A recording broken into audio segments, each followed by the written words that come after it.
Abby here with The Informed Mama. We are going to do part 2 of Show Me the MOOOney. And I promised you to give you real numbers once we get the cow home into our house and put it in our freezer to break down what it cost us and what how it's affecting our family budget. We did a comparison before. It was theoretical based on what I thought the cow would weigh, and we compared it to grocery store numbers of what the meat costs in a grocery store.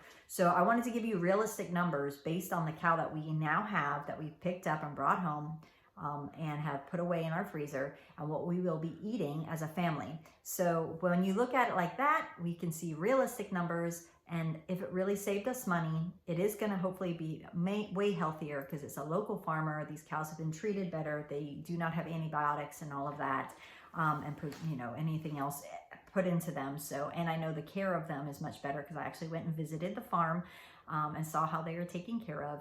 So I know that they're grass-fed, grass-finished. So I'm much happy as far as the health and conditions of the meat that we're going to be eating. But is it really very much better for our budget?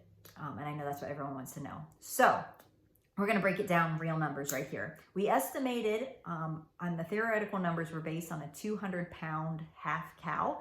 And our cow, when it came to hanging weight, was weighed out last week, and it weighed 199 pounds. So that's pretty fabulous. We are actually really close to the theoretical numbers.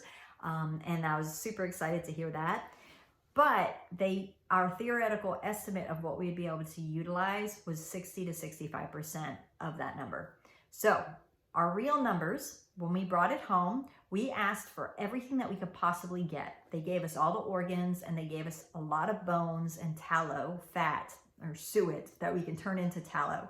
Now, we can't necessarily eat the tallow and the bones or the suet and the bones. However, we can use them for other things. But I broke it down into two different numbers, one with the bones and one without the bones. So without the bones, it was 149 pounds is what we were able to put in our freezer and be able to eat going forward. With the bones, we had 24 pounds of bones and suet, which is fat.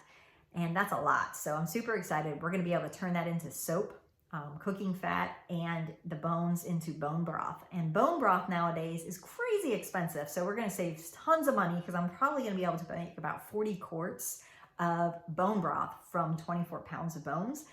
So that's super exciting to me. And if you buy organic bone broth, it can be $7 a quart. So that's like huge, right? That's huge savings. But if you take the bones out, it was 149 pounds. And then with the bones of 24 pounds, it ended up being about 173 pounds that we were able to bring home. So the hanging weight was $199.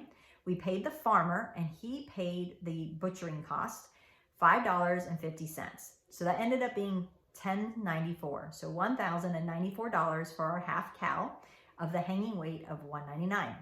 Now, if you take without the bones, the 149 pounds, we ended up spending $7.34 a pound for the meat that we're going to be eating as a family.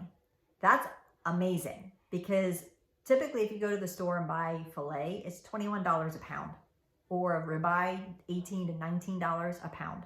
So we got all of it, all of the cuts, everything without the bones for $7.34. So I'm super happy with that. Now, if you add the bones and the suet or the fat back into the number, so that would be 173 pounds of being utilized from our hanging weight of $199. We ended up paying $6.32 a pound, which is super close to a very lean ground beef. That's incredible. So for our family, the bottom line is buying a local half cow and putting it in our freezer was way worth it. Now, we haven't tasted it yet, and I haven't tried all the recipes that I'm looking up. However, you can join us for those reviews that we'll be giving on each of the cuts and how I cook them.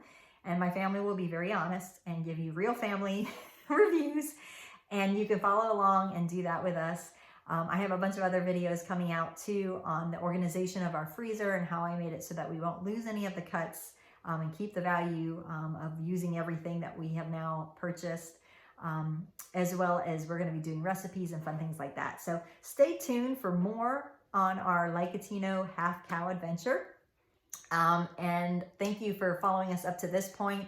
I hope this was worthwhile and fun for you. And please share in the comments what you're doing for your family. We are super excited to be exiting the grocery store system of beef.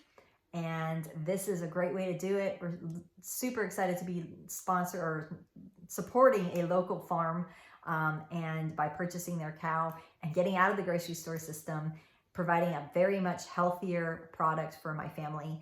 And I look forward to trying some new ways of cooking them. So we'll see. Join me for the rest of the adventure. Share your adventure as you're on it, and we can learn from each other.